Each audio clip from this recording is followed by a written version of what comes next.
Show de bola. Galerinha, então, vamos lá. Hoje, o que eu quero fazer com vocês, galera? Eu quero brincar um pouquinho com essa nova matemática que a gente montou, né?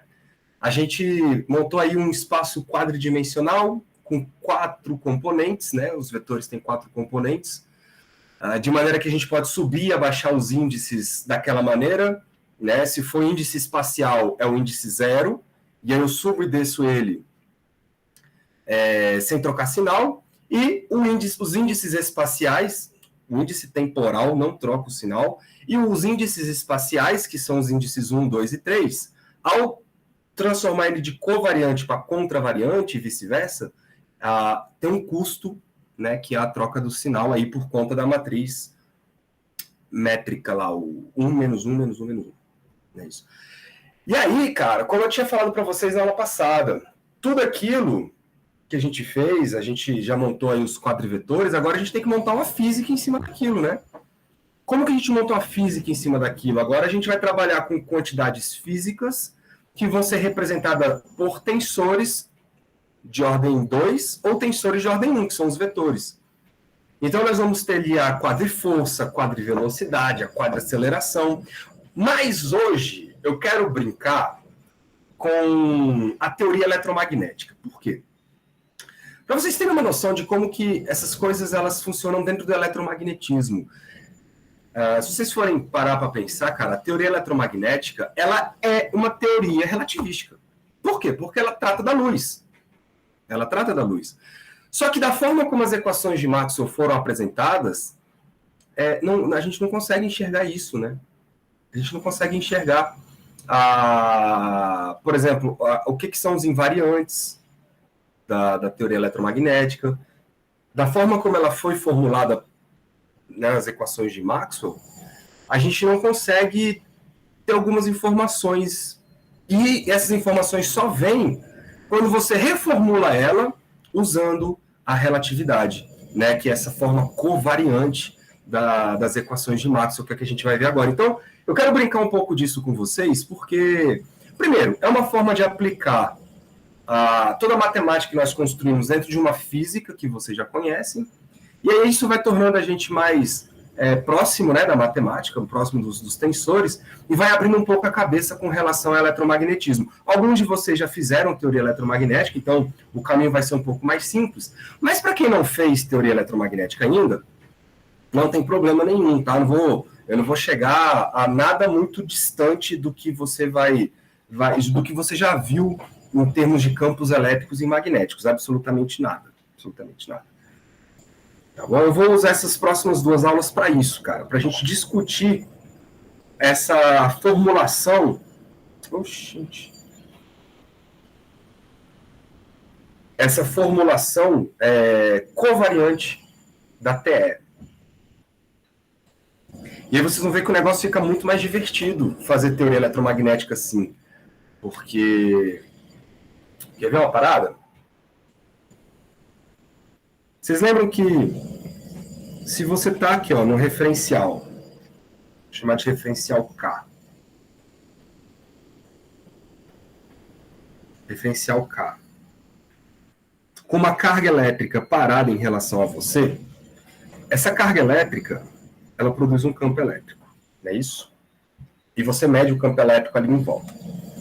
Agora, se um outro referencial K' tiver passando por você, o que vai acontecer, cara? Ele vai medir, né, num determinado ponto aqui qualquer, ele vai ter que medir tanto um campo elétrico produzido por esta carga, quanto um campo magnético. Só que esse bichinho aqui não mede campo magnético, porque a carga está parada em relação a ele. Aí você fala, uai, cadê a simetria desse troço? Por que um não mede campo magnético e o outro mede campo magnético? Né? Porque a carga está com velocidade em relação a um deles só. E isso nas equações de Maxwell não fica muito claro. Isso não fica muito claro. Por quê? Porque a gente precisa fazer uma transformação de coordenadas, né, de uma coisa em relação a outra, de um referencial em relação a outro. E isso só fica mais palatável e mais claro usando a formulação covariante. Por quê? Porque quem é invariante nos dois referenciais não são os valores dos campos elétricos e dos campos magnéticos, são outras coisas. São tensores, quadritensores, né? No caso. Então a gente vai descobrir quem são esses caras aí, e é divertido pensar o eletromagnetismo dessa maneira, porque tudo se fecha, tudo se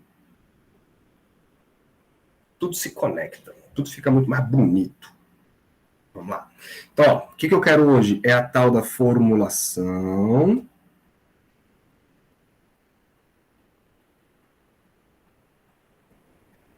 covariante. Sempre que você ouvir essa palavra, formulação covariante, é porque a gente está lidando com os quadrivetores, tá? E aí você está atrás das coisas que são invariantes, ou seja, você está atrás dos escalares. Então, o que não muda de um referencial para outro. Formulação covariante da teoria eletromagnética.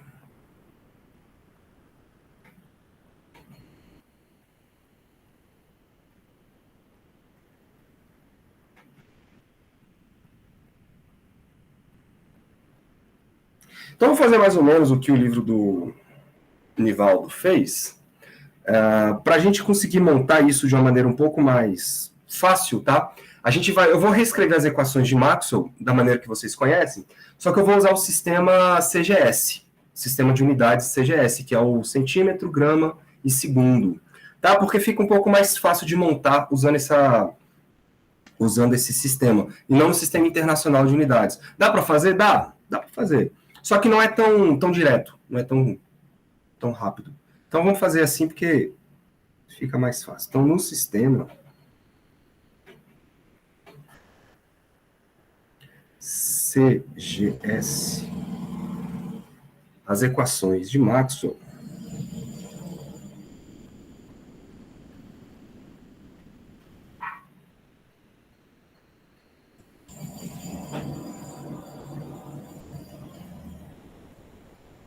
e aí depois dessas duas aulas de hoje, galera, vocês conseguem fazer os exercícios que dizem respeito a eletromagnetismo, tá? No livro do Nivaldo mesmo, vocês conseguem fazer. Eu tenho certeza. São dadas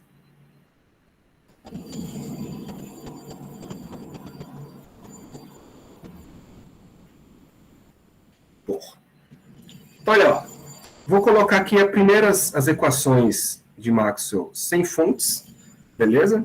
A lei de Gauss para o magnetismo, sabemos, né, que o divergente de B é zero. Vou chamar isso aqui de equação 1, daqui a pouco eu numero elas. A outra equação sem fonte é aquela equação que diz respeito à variação do campo magnético gerando o campo elétrico. É isso. A dB/dt.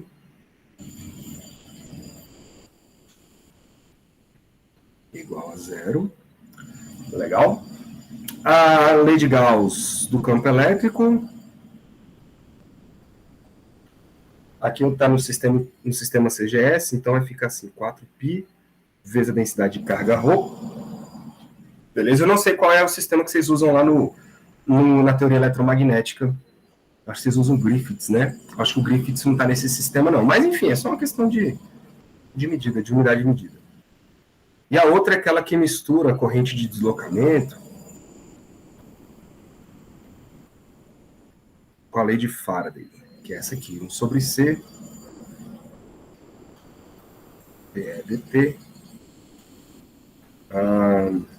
Tudo isso é igual 4π/C e aqui uma densidade corrente. Né? Então vamos numerar aqui. Ó. Isso aqui é a equação número 1, isso aqui vai ser a equação número 2, essa aqui é a equação número 3, e essa aqui é a equação número 4. Beleza? Essas duas primeiras são as famosas equações de Maxwell homogêneas, beleza? Ou a gente fala que são sem fontes. Beleza? E essas duas aqui são as equações de Maxwell com as fontes, que é a corrente elétrica e a carga elétrica. Então,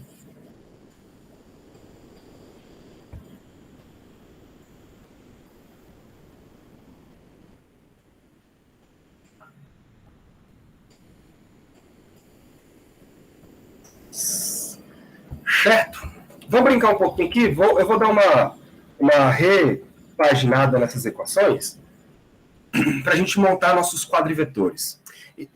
Então, a primeira coisa que eu vou fazer, galera, é aplicar o operador aplicando.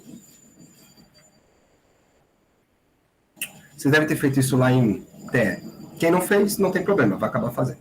Então, vou aplicar esse operador 1 sobre C ddt na equação 3.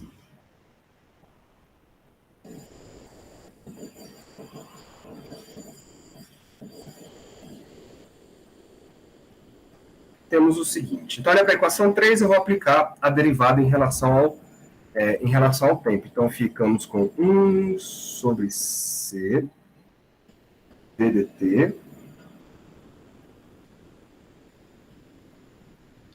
de quem?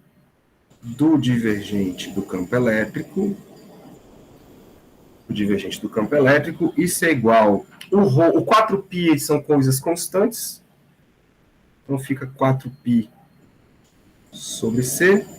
E aqui o dρ dt. É isso? É isso que vai aparecer aí. Eu vou chamar essa equação de equação 5. Agora,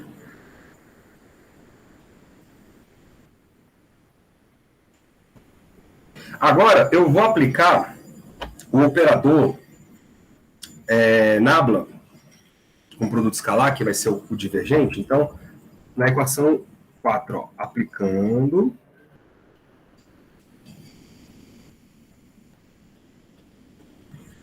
esse bichinho aqui na equação 4.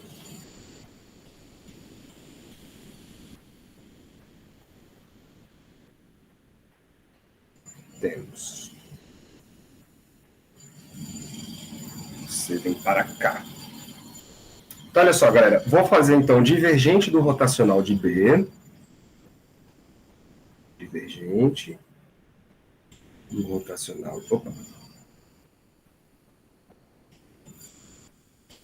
Do rotacional de B. Menos 1 sobre C. Aí o divergente, ele pode passar para dentro da derivada, tá? Ele comuta com a derivada em relação ao tempo, porque o divergente, ele tem derivadas espaciais. E aí é uma derivada temporal, pouco importa a ordem que você aplique. Então, eu vou jogar aqui o divergente do campo elétrico, vai ficar aqui dentro da derivada em relação ao tempo. Beleza? E tudo isso igual ao lado de lá, vai ficar 4π sobre C, constantes, né? E aqui o divergente da densidade de carga. Da densidade de carga. Desculpa, da corrente, né? Isso aqui é um vetor da corrente. Beleza? O que acontece? A gente sabe que isto aqui é zero. O divergente de um rotacional é sempre zero. Vocês já viram isso lá no cálculo.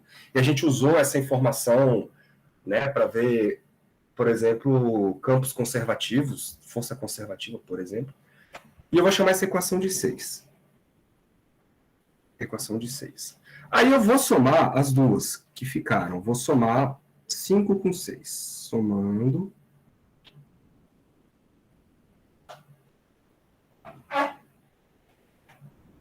Somando 5 e 6, ficamos com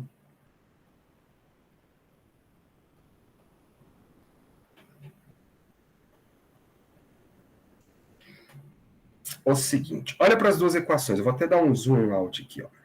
Galera, se eu somar as duas coisas, vocês concordam comigo que esse primeiro bichinho aqui já deu zero, que é o divergente do rotacional, do campo magnético. Aí, esse termo aqui, ó, ele vai morrer com esse termo aqui, tá vendo? São iguais e com sinais contrários. Então, vai ficar apenas as duas partes do lado direito, o 4πc, o 4π sobre c d rho dt e o 4π sobre c divergente de j. Pode crer? Então vai ficar simplesmente assim, ó. Vamos voltar aqui. 0 é igual a 4π sobre c vezes o d rho dt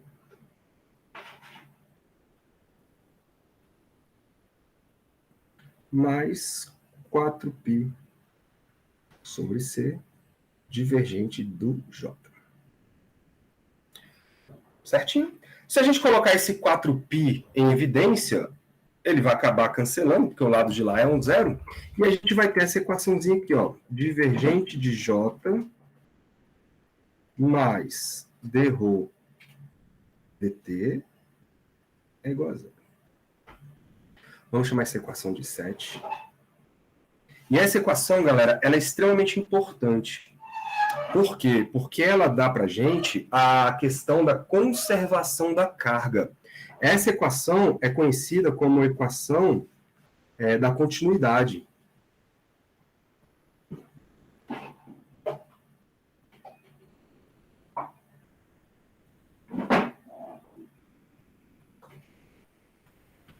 Tudo bem? Não existe carga brotando, né? É isso que está aparecendo nessa equação aí. A carga, o fluxo de carga é contínuo e a carga que entra é igual a carga que sai. É isso que está dizendo essa equaçãozinha aí.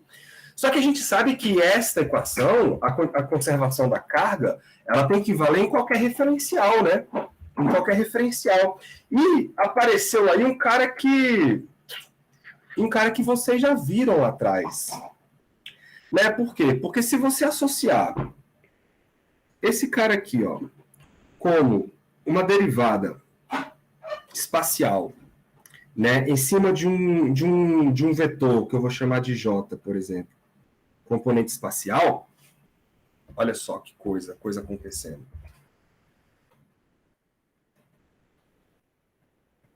E esse cara aqui como um D0, um D0, por exemplo, porque a derivada temporal é o D0, lembra isso?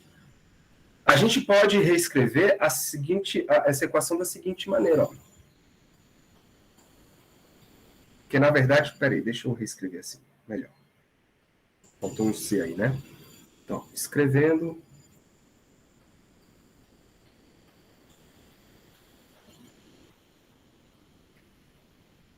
Divergente do J mais... Eu vou botar 1 sobre C aqui, tá bom? Isso vai surgir um C aqui dentro da derivada. Então, vai ficar C ρ. Beleza, galera? Tudo isso igual a zero. Agora sim. Então, agora eu posso identificar esse cara aqui como sendo uma derivada espacial e esse cara aqui todo como sendo a derivada temporal. Né? E essa é a nossa derivada dmi.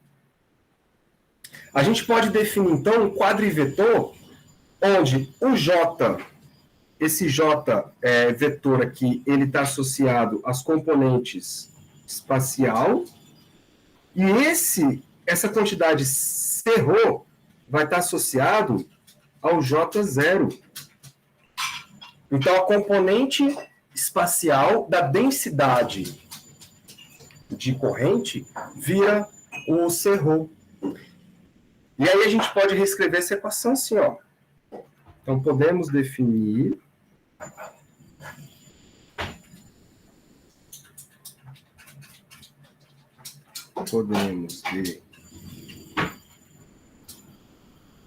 definir, vou colocar aqui de azulzinho, um cara chamado Jmi. Quem é o Jmi? Ele vai ser um J0 e o J vetor espacial. Não é isso? E esse Jmi, então, ele vai ser o C ρ, é o J0, e as outras componentes, Ji, que é o vetor, né? J.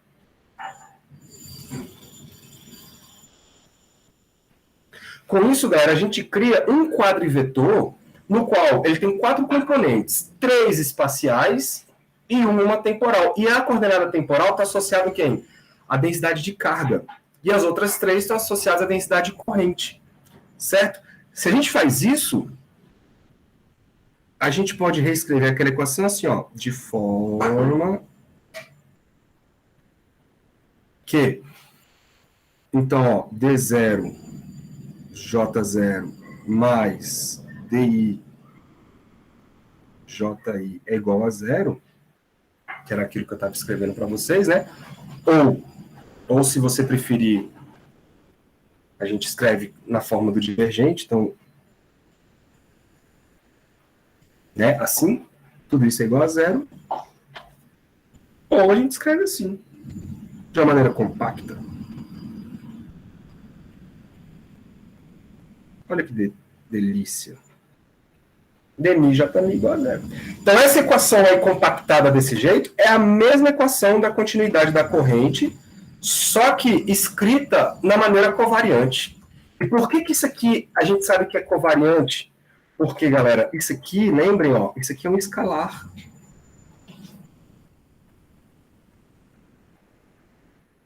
Né? Eu estou tendo a contração de 2 índices. Então, esse 0 é 0 em qualquer referencial. Olha como agora a coisa começa a ficar um pouco mais clara e começa a ficar um pouco mais bonita. Da forma como eu escrevi aqui, eu consigo dizer que a corrente ou a carga se conserva para qualquer referencial inercial. Chique demais, né, bicho? Chique demais. Esse J-min, então, ele é a famosa quadricorrente.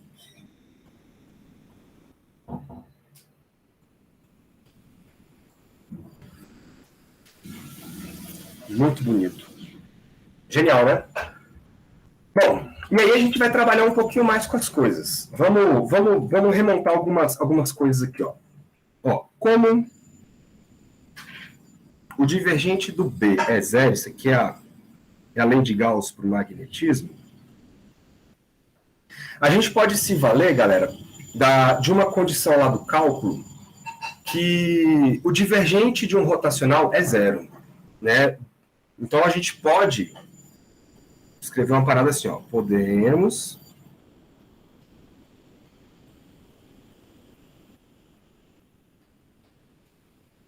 escrever que, então, o divergente de um rotacional, de um campo vetorial chamado A, por exemplo, isso é igual a 0, né? Certo? De modo que esse, então, rotacional do A, ele vai ser o nosso B. Né? Não cometi nenhum erro matemático aí nessa história. Deixa eu inverter aqui a relação. Vou colocar assim, B é igual ao rotacional do A. Sem problema nenhum. O que a gente precisa é dar uma interpretação para esse novo cara que eu introduzi. Nós vamos chamar, isso aqui é chamado na teoria eletromagnética de potencial vetor.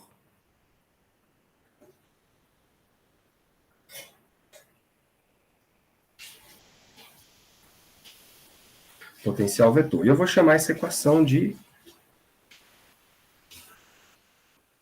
7, 8.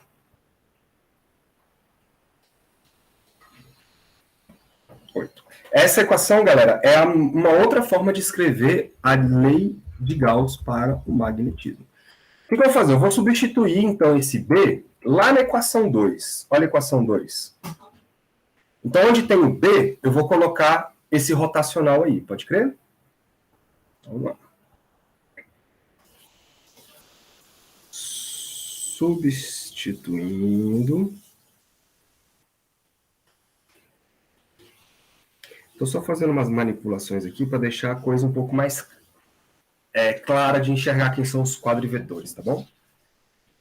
Então, Vai fazendo um resumão aí de TE. Verdade. Só que eu estou indo para o caminho que vai me dar o mapeamento mais bonito para a formulação covariante. Mas realmente, em TS eles fazem isso também. Então, substituindo este resultado.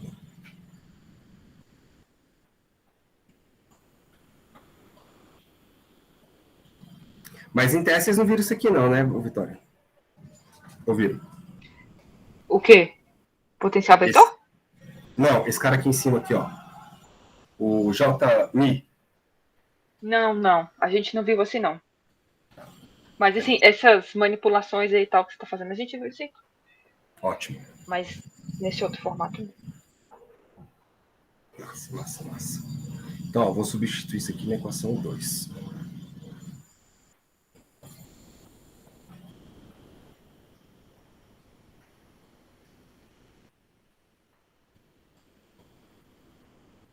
Então, bora olhar para a equação 2. Eu tenho um rotacional do campo elétrico, vou reescrever ele aqui. Rotacional do campo elétrico, mais 1 sobre C. Né? E eu tenho uma derivada temporal do campo magnético.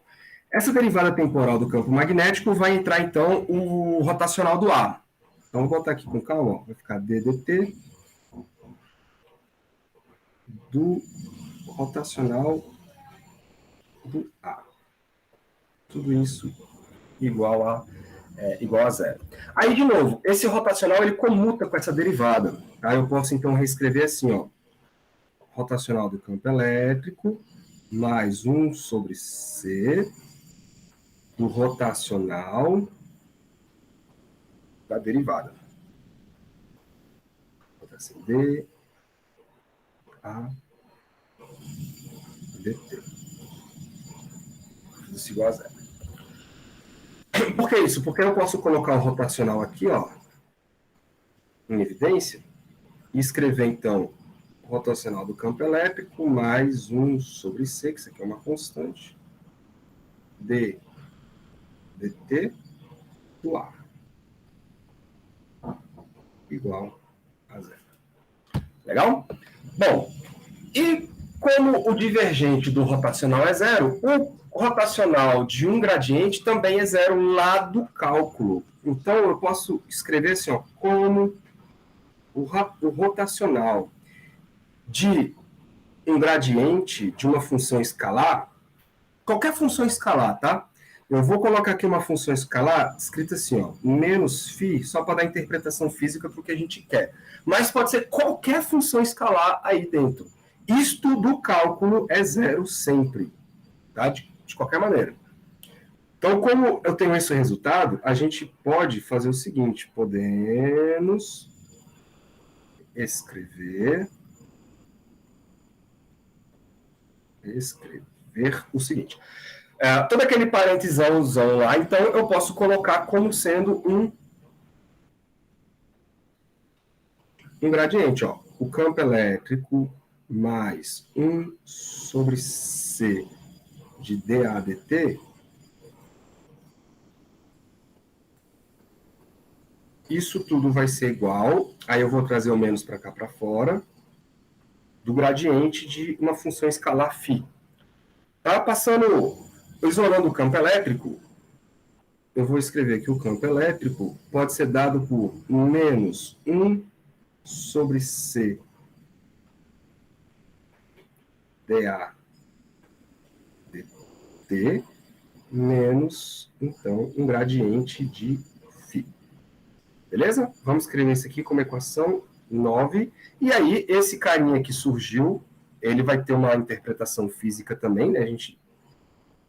A gente sabe que esse cara aqui é o potencial escalar.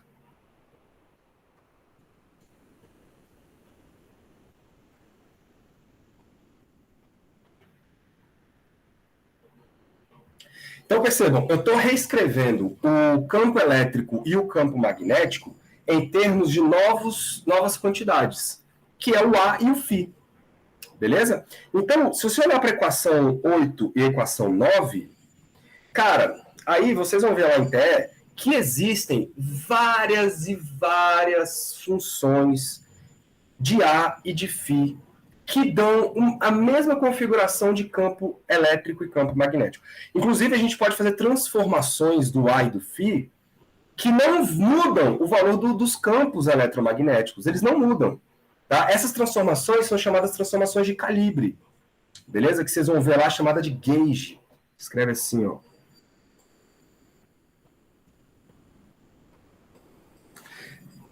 Beleza? E essas transformações de calibre, elas envolvem algumas simetrias que deixam o campo magnético e o campo elétrico invariantes. Tá bom? Então, assim, eu tenho uma arbitrariedade gigante na escolha do valor do A e do φ. Do valor não, né? Nas funções A e do φ. E aí, o que acontece? Como a gente tem várias escolhas, a gente acaba tomando uma escolha, por isso que se chama de calibre. É como se você pudesse calibrar as suas equações e escolher os valores do campo elétrico e magnético para aquele calibre que você quer. Aí existem vários calibres, tá, galera? Existe o calibre de simetria, existe o calibre de Lorentz, existe... para cada aplicação você pode escolher um porque você não está errando. Você está apenas selecionando ou diminuindo a ambiguidade de escolha para cada valor, para cada função do campo do potencial vetor e do potencial escalar. Tá bom? Então eu vou escolher aqui um calibre, que é um calibre que é muito usado lá em TE, vocês devem ter feito isso também, que é o seguinte, eu vou escrever um pouco desse blá blá blá aqui para vocês terem isso escrito. Então, ó, existem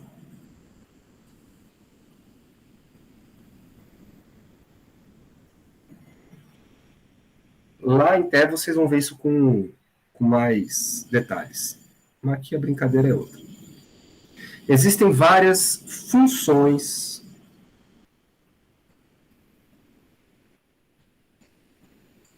do potencial vetor e do potencial escalar associadas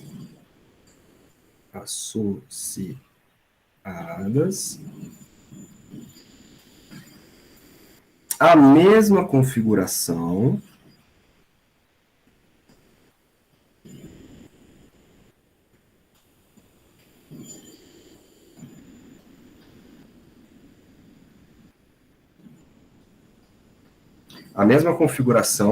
dos campos eletromagnéticos, então, do campo elétrico e do campo magnético. Beleza? O que eu vou fazer? A gente vai reduzir, e para simplificar a nossa vida também, né? Então, para reduzir...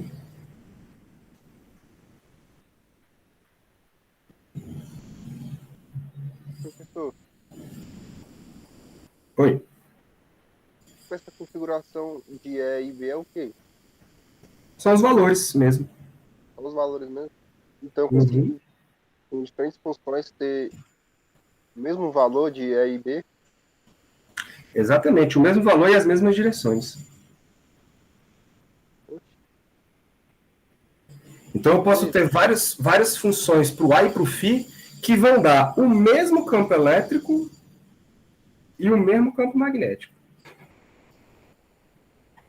E como que a gente determina essas funções? A gente escolhe aleatoriamente ou a gente deduz ela? Pois é, tá vendo?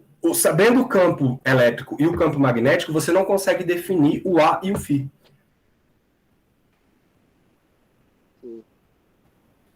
Não consegue. Por quê? Porque existem infinitos As e infinitos φs que dão o mesmo campo elétrico e o mesmo campo magnético. Sacou? Uhum. E aí uma forma de reduzir essa ambiguidade é a gente impor um vínculo entre eles. Então, para reduzir essa ambiguidade, podemos impor o vínculo par.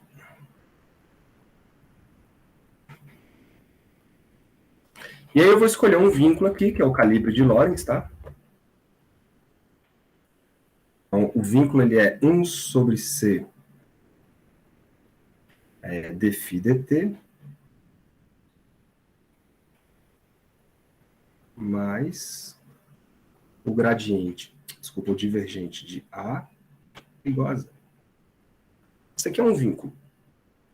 E esse vínculo configuração do campo elétrico nem do campo magnético. Se você substituir essas coisas lá atrás, você vai dar o mesmo resultado. Isso aqui é conhecido como um calibre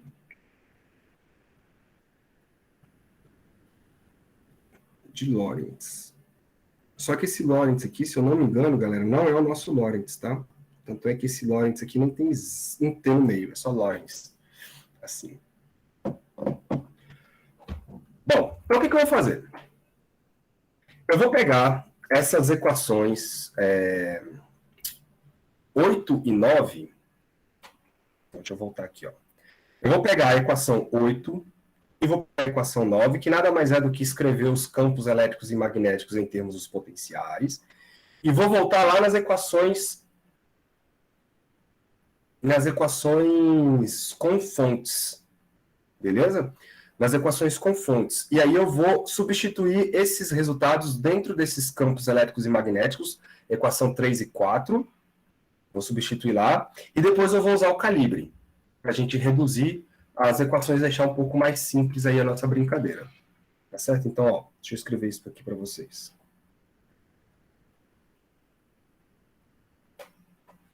Substituindo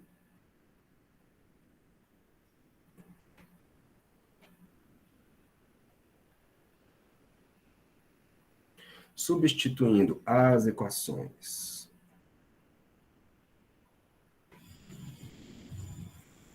8 e 9 em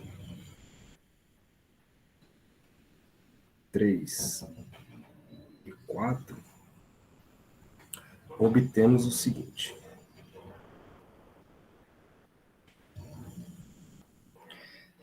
Então, bora lá, ó. Equação 3. Cadê a equação 3? Divergente do campo elétrico é igual a 4πρ. Então, vou botar aqui, ó. Equação, vou começar com ela. Equação 3.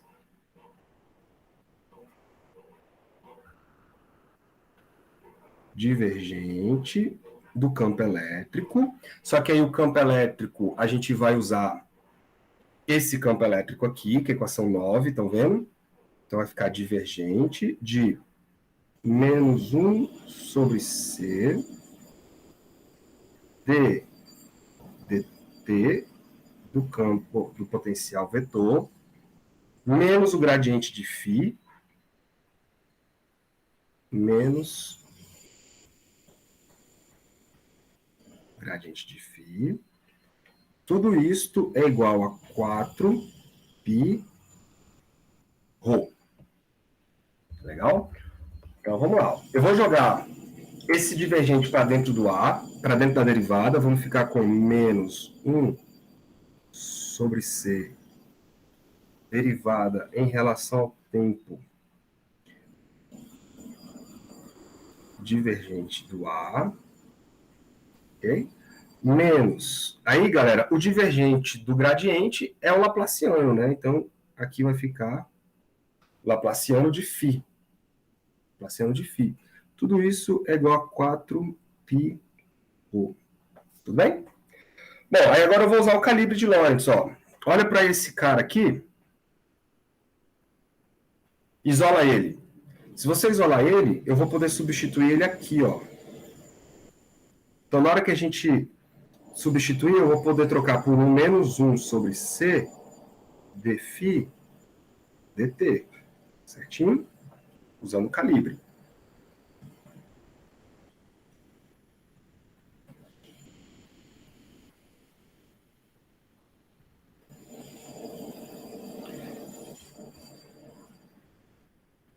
Então, usando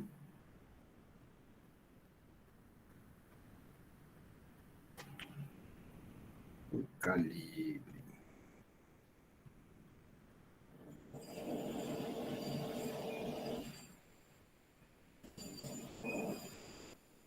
A gente vai ficar com o seguinte.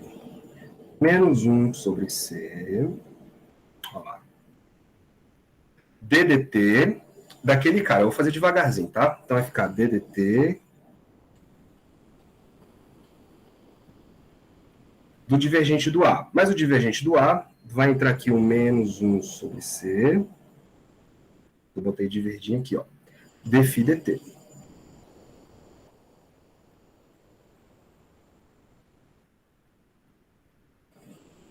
E aí ficamos menos o laplaciano de φ. Isso é igual a 4 pi ρ. 4 pi ρ. Bom, já vou colocar em vermelho o que eu quero. Aqui vai ficar, então, 1 sobre C ao quadrado. D2 dφ dt2 menos um laplaciano ao quadrado de φ. Isso deu 4π ρ. E aí, cara, eu vou numerar ela aqui, a gente vai usar ela mais tarde, mas já vamos, olha a intuição aí, ó. Vocês estão vendo que apareceu uma derivada segunda do tempo e com c quadrado e um laplaciano? Pois é, a gente definiu isso ontem não, segunda. E lembrem que esse cara é o D'Alembertiano, que a gente, né, escreveu uma aula para trás aí, na segunda-feira. Pois é, eu vou poder trocar pelo D'Alembertiano. Isso aí é uma equação de onda, né? Acho que fica até bom de enxergar quando você olha isso aí como uma equação de onda. Bom, agora vamos olhar para a equação 4. A equação 4 é um pouquinho mais de trabalho.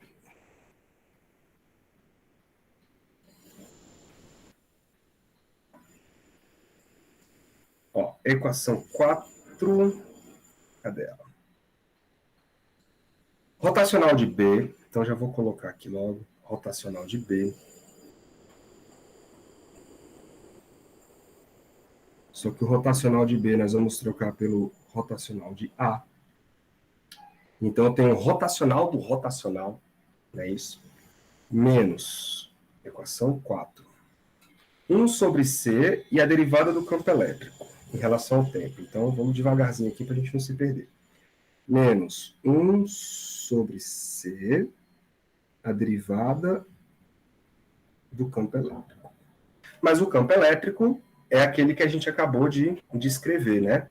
Ele vai ficar menos 1 sobre C ddt do A. Estou tirando já daqui, ó, da equação do lado de cá. Menos o gradiente de φ.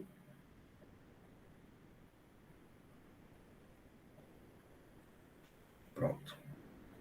E aí, do lado de lá, a gente tem 4π sobre C vezes o J. 4π C J. Legal. Bom, aí, galera, o rotacional do rotacional, se você for numa tábua aí de identidades do rotacional, vocês vão encontrar o seguinte. O rotacional do rotacional, ele vai ser o gradiente do divergente de A, bom, menos o laplaciano do A.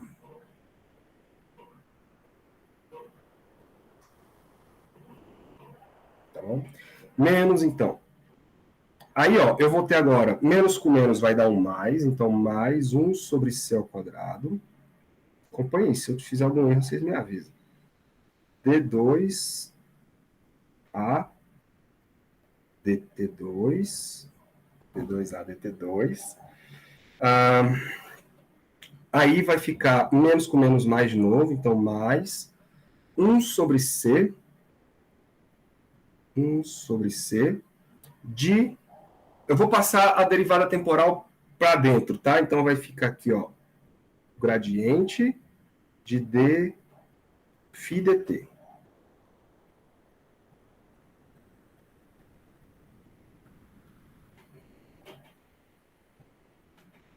dφ dt. Esses caras comutam. Tudo isso igual a 4π C J. 4π C J. Legal, legal, legal. Só que, de novo, usando o calibre de Lorentz, eu tenho o dφ dt aqui, ó. Isola o dφ dt agora, desse calibre de Lorentz aqui em cima. Se eu isolar o dφ dt, ele vai ficar com o C multiplicando e o divergente do A. Né? Então, todo esse cara aqui, ó, eu posso trocar por menos C divergente de A. Olha o que vai acontecer então. Ó, gradiente do divergente do A menos o laplaciano do A mais 1 sobre C ao quadrado D2 a dt2. Mas, já vou cortar esse C aqui, ó. Aí vai aparecer, na verdade, um menos, né? Menos o divergente, que é o gradiente, né? Do divergente. Isso igual a 4π sobre C, um J aqui. Opa! Ó! Foi embora. E a gente consegue escrever isso da seguinte maneira, então. Eu tenho a derivada temporal do A, eu tenho o laplaciano do A, e do lado de lá eu tenho 4π J. Já vamos reescrever, então, assim, ó. Vou botar até de vermelho já. Vai ficar 1 sobre C quadrado, 1 sobre C quadrado, D2A, dt2, menos o laplaciano, não é isso? Igual a 4π sobre C vezes o J. Vamos chamar isso aqui de equação 11. E, cara, vocês estão vendo de novo aí que eu tenho o D'Alembertiano, né? Olha que legal. Então, lá, agora sim, ó. Usando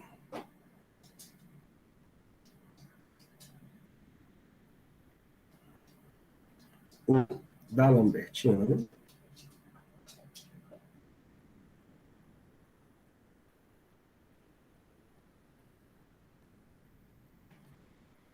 podemos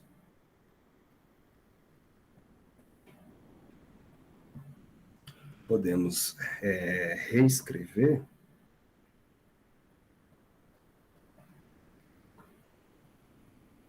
as equações 10 e 11. 10 e 11 na forma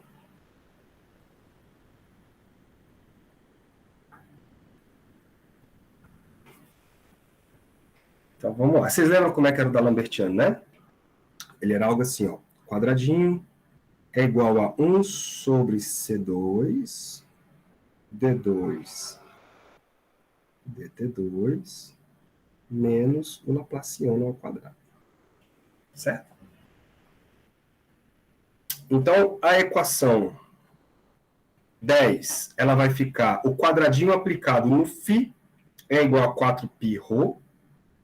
Então, quadradinho aplicado no φ é igual a 4πρ, certo? E o quadradinho agora, a equação 11, ó, o quadradinho aplicado no A é igual a 4πc sobre vezes J. Então, quadradinho aplicado no A é igual a 4π sobre C no J.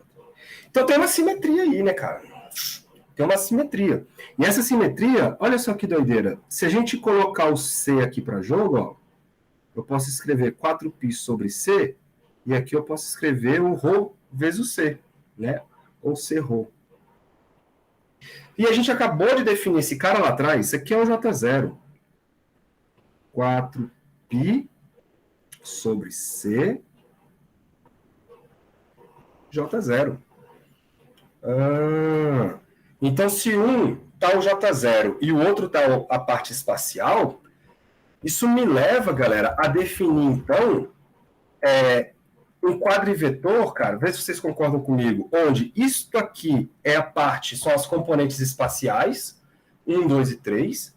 E isso aqui deve ser a parte temporal, né? Porque a parte temporal está associada ao J0 e a parte espacial está associada ao JI. Então, isso nos leva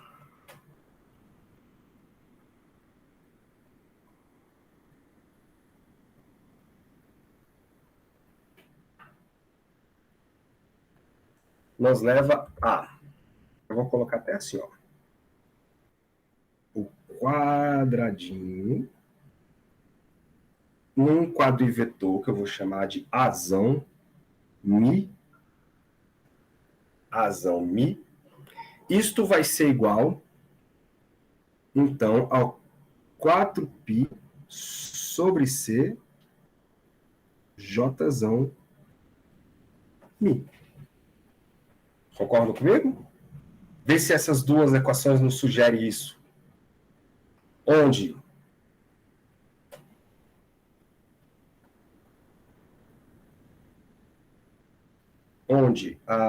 esse AMI, eu vou até colocar aqui de vermelho,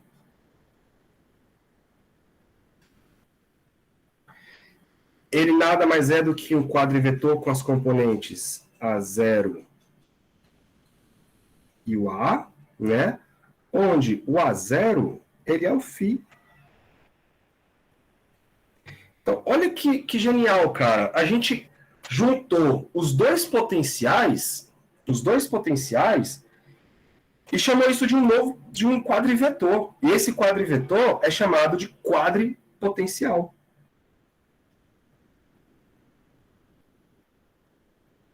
Vou botar aqui, ó. O AMI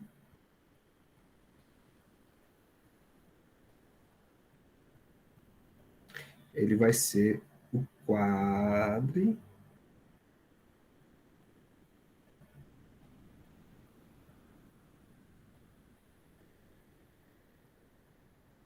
potencial.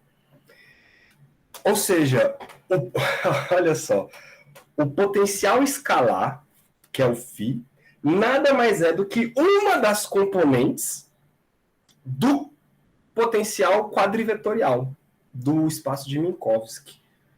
Então, olha como a gente vai construindo e reorganizando as equações da teoria eletromagnética de maneira em que a gente consegue olhar ela de um ponto de vista quadrivetorial.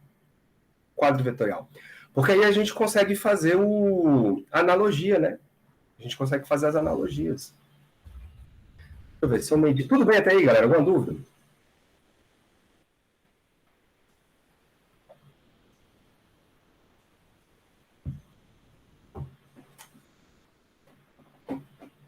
Estão entendendo aí a jogada do crime?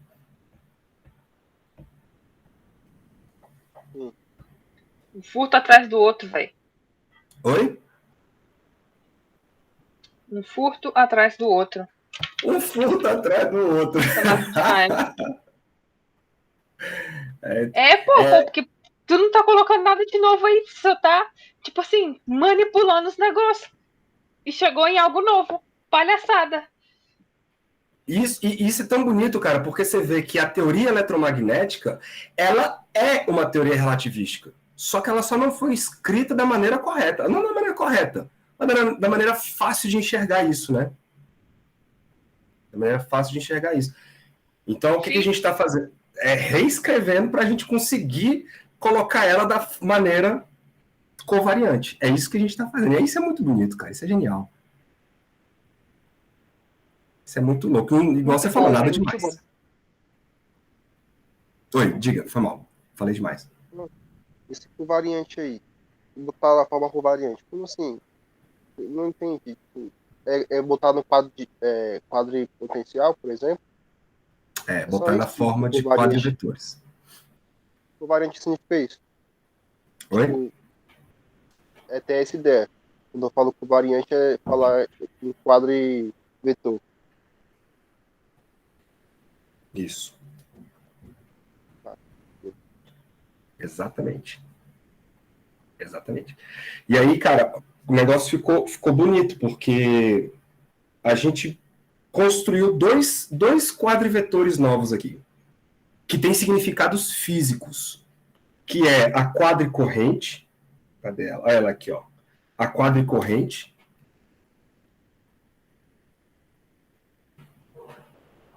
Onde a quadricorrente tem 4 componentes. A primeira componente, que é o J0, está associado à densidade de carga, e as outras componentes espaciais estão associadas à densidade corrente, J1, ou JX, JY e JZ. Legal? E a gente consegue escrever a equação da continuidade de uma maneira muito compacta, que é essa vermelhinha aí, né? Essa é a nossa quadricorrente. E agora a gente conseguiu reescrever as coisas de uma maneira em que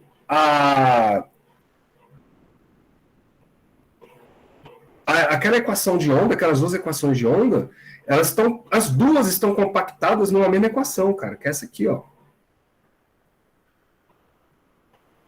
E agora, para isso a gente teve que definir um novo quadrivetor, que é o que a gente vai chamar de quadripotencial. Ele é o potencial eletromagnético.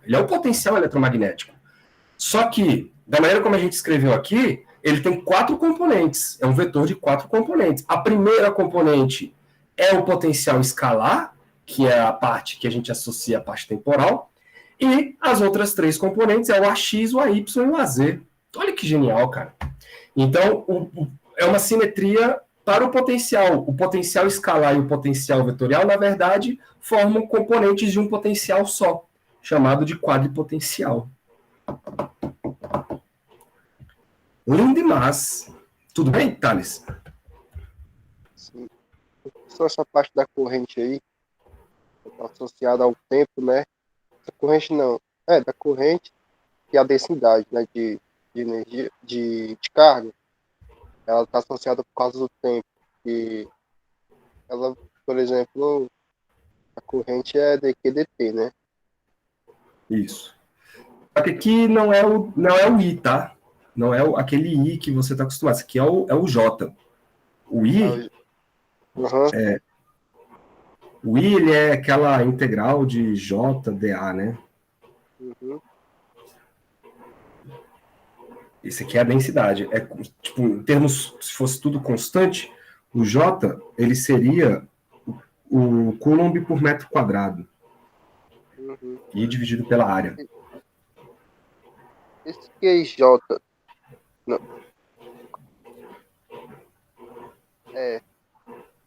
Esse CJ aí, o que apareceu foi o CJ, né? C vezes a densidade de carga. O J0, né? Como temporal. Isso. Por quê? Tipo, como que eu enxergo isso? Na verdade, isso aqui são temporal, todos... tipo, mas a velocidade da luz é... não tenta pegar assim na mão, não. Não tenta pegar isso na mão, não. O que a gente está fazendo aqui é o seguinte. A gente está se valendo da simetria, por exemplo. A gente viu que... Vamos lá. A gente viu que essa equação aqui, ó, ela tem uma simetria em que eu posso reescrever isso com aquela derivada que a gente definiu ali atrás, porque o dmi, que a gente definiu lá atrás, ele nada mais é do que 1 sobre c d dt mais a parte espacial, né, que é o divergente aqui. Então, da maneira como está escrito essa equação para o J, como a gente organizou essa equação para o J, eu consigo identificar a parte temporal, que é essa, beleza? Então, essa aqui vai ser o nosso D0, que é a derivada em relação ao tempo, e isso tem que estar aplicado num J0. Então, a gente é forçado a entender isso aqui como uma componente de um vetor.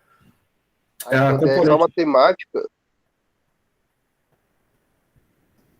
Entendi o que o senhor fez. Esse vermelho aí, para se encaixar com o que a gente achou antes. Exatamente. A gente está se aproveitando da simetria para reescrever a coisa usando uma notação nova. Isso aí, Pode Isso aí falar. arrumaria efeito relativístico, né? Com velocidades altas, com cargas viajando. Sei lá, deve ter exercício, né? E Não, dois. por enquanto esquece cargas viajando. Por enquanto esquece isso. Ah, tá. A gente tá, Não é carga viajando aí. não, aqui a gente só está pegando as equações de Maxwell e manipulando elas ali de alguma maneira para que a gente consiga deixar num formato interessante para a gente comparar com o que nós já conhecemos da relatividade. E aí identificar a forma covariante das equações de Maxwell. É isso que a gente está fazendo. Esse J foi fácil, porque esse J aqui, bastou escrever a equação da continuidade e já falar, opa, peraí, isso aqui é uma derivada espacial com uma derivada temporal. Então, se eu atribuir a derivada espacial atuando nas componentes espaciais e a derivada temporal atuando numa componente temporal de um quadrivetor, eu posso definir um Jmi aqui. E aí o Jmi foi definido assim. E isso faz sentido físico por quê? Porque essa equação aqui, ó, da quadricorrente, da equação da continuidade, ela é verificada experimentalmente. Em todos os referenciais existe conservação da carga. Então, essa equação ela é válida experimentalmente e ela é coerente com a teoria eletromagnética unificada com a relatividade, que é o que a gente está fazendo, na verdade. Então, aquela fórmula última que o senhor achou. Essa. Essa aí da Lambertiana aí. Pegou o potencial, né? Porque a derivada do potencial seria o campo, né? Uhum. Ah, mas só para. Aí também vale O quê? a derivada do. Porque essa da Lambertiana é a derivada segunda, né? É a derivada segunda. Exatamente. Segunda. Ela é a derivada segunda. E ela não tem componente. Uhum. Porque ela é um escalar. O que acha de eu jogar aí os valores de J? Isso aqui dá uma equação de onda, né? Porque a equação de onda é isso, é a derivada. São as derivadas espaciais, derivadas segundas espaciais junto com as derivadas temporais. É a equação de onda. Isso aqui vai dar exatamente a oscilação do campo elétrico e do campo magnético. Ah, tá. Só que descritos em termos dos potenciais. Só que o bonito aqui é o seguinte, na verdade o potencial escalar e o potencial vetor, eles nada mais são do que componentes de um potencial maior, que é o potencial do espaço de Minkowski, que é o potencial que a gente chama agora de quadripotencial, com 4 componentes. Esses 4 componentes eu consigo achar dentro dessa fórmula? Como é que é, Eu consigo achar o tempo, um certo instante de tempo, eu consigo achar qual é sei lá, as três posições. Mas não pensa muito assim, não, o Thales, por conta do seguinte, quando a gente escreve agora 4 componentes, é porque lá quando a gente começou, né, a brincar com isso, a gente escreveu a componente x0 como sendo CT, né? Então, é porque aqui é uma coisa que é espacial, com uma coisa espacial, mas atrelada ao tempo, né? Então, o x0 ficou assim, o x1 é o próprio x, o x2 é o próprio y, e o x3 é o próprio z. Só que aqui não. Aqui a gente não está trabalhando com um vetor que tem componentes espaciais. A gente está trabalhando com outro vetor. Então, eu tenho um vetor aqui que tem unidade de corrente elétrica, ou densidade de corrente elétrica, né? Densidade de corrente, que é o J. Então, eu vou ter um J0. Então, eu não posso falar que esse cara aqui está associado a um tempo. Não é bem isso. A componente 0 do J é dado por esse troço aqui, C-ρ. A componente J1 vai ser o Jx. A componente J2 vai ser o JY, assim por diante. Então, tá vendo que não existe um tempo aqui dentro? Sim. Então, não é que isso é uma coordenada temporal. É porque a gente fala de, a coordenada temporal é porque a gente faz analogia com isso aqui, né? Uhum. A gente faz analogia Então, com isso aqui. a gente daria para construir cargas dentro do espaço de Mikov, igual a gente faz no Halley mesmo, no campo elétrico. A gente bota lá duas partículas interagindo no plano cartesiano. A gente consegue fazer isso também no espaço de Mikov? Consegue, Entendi. É com isso que eu certeza. estava querendo saber. Consegue. Seria essas equações aí? Seria essas, e aí você pode fazer. Só que o bom daqui é que você pode fazer as transformações, né? Por exemplo, você olhando as duas cargas interagindo, você vê uma coisa. Mas e um outro referencial que passa por você muito rapidamente? Ele vai ver outra coisa. Uhum. E o que ele vai ver? O campo tem que ser o mesmo? Não, essa é que é a grande questão. Ah, O campo elétrico e o campo magnético não são invariantes. Inclusive, nós vamos aprender na aula de amanhã a como que faz a transformação dos campos. Como que o campo eletromagnético é visto por referenciais diferentes. caraca, então, legal, viu? Porque, na verdade, não é o campo que é eletromagnético, são outras quantidades que nós vamos ver amanhã.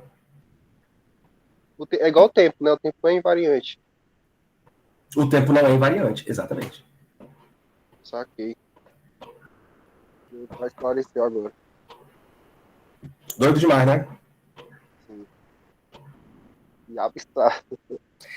Cara, é um pouco abstrato mesmo. Tem que. Principalmente aqui quando fala de eletromagnetismo, né? Que você está falando de quantidades que você não vê, você apenas mede com aparelhos e tal, é um pouco mais chato mesmo de conseguir associar. Mas vamos fazer assim então, vou parar por aqui. E aí amanhã a gente eu vou montar o tensor eletromagnético, né, para a gente conseguir escrever as equações de Maxwell de uma maneira compacta. E aí, cara, a gente vai ver quem são os invariantes de Lorentz. Quem é o cara que quem é o cara que não muda dessa ideia de eletromagnetismo visto por dois referenciais. Nós já vimos um, que é a corrente, né? Essa ideia aqui da continuidade. Isso aqui é um escalar. Mas existem outros escalares também, que a gente vai chamar de invariantes de Lorentz. E amanhã a gente fala disso direitinho. Certinho? Alguma dúvida? Aí, galera?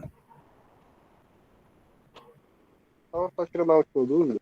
Esse escalar aí que a gente achou hoje, ele só falou que ele se conserva, né? Isso Isso, quis dizer que ele se conserva para os dois referenciais. isso. Ah, Isso. Sempre que a gente falar que uma parada é escalar, é porque é invariante. É invariante para os dois referenciais. Certo? Por exemplo, vocês vão ver amanhã que não quer dizer existe que um seja outro. igual. É igual também? O módulo Por dele. exemplo, a gente vai ver que amanhã a gente vai ver o seguinte: essa parada aqui, ó. Isso aqui, medido no referencial K e medido no referencial K', o produto escalar dos dois campos, isso é igual. Isso é igual. Não que o campo elétrico no lado seja igual ao campo elétrico no outro. Não. Os campos não são iguais. O que é igual é o produto escalar dos dois campos. Isso é igual. Aham, Entendeu? entendi. Por Para isso, manter por isso igual, né? Pelo menos eles são diferentes, só que para manter igual o resultado final. quer ver uma ideia? A gente vai falar disso amanhã, mas, ó, por exemplo, imagina que no referencial K, o campo magnético é zero. O cara mede o campo magnético lá no espaço e é zero. Esse cara aqui é zero. Isso quer dizer que esse produto escalar é zero. Né? Tudo isso aqui é zero. O cara lá no outro referencial, ele vai ver o seguinte, olha, o produto escalar dos dois está dando zero também. Valeu. Falou, galera. Falou, Kepler. Falou, Vitória. O produto escalado, os dois também é zero. Só que isso quer dizer o seguinte, ou o campo elétrico continua sendo zero, ou o campo magnético medido por ele continua sendo zero, ou o campo elétrico vai ser zero, ou os dois são perpendiculares entre si. Porque aí o produto escalar vai dar zero também. Sacou, Thales? Aham. Então Viagem. é viagem. Então é aquela historinha. Se eu tô aqui parado, com uma carga na minha mão, uma carga elétrica na minha mão, e tá passando um outro referencial olhando para mim, eu tô medindo só campo elétrico. Mas o outro cara lá, ele tá medindo o campo elétrico e o campo magnético. Porque ele tá vendo a carga em movimento. Sim. Por isso que a forma covariante, ela te dá mais informações do que a forma normal. Aqui. Louco. Deixa eu parar a gravação aqui.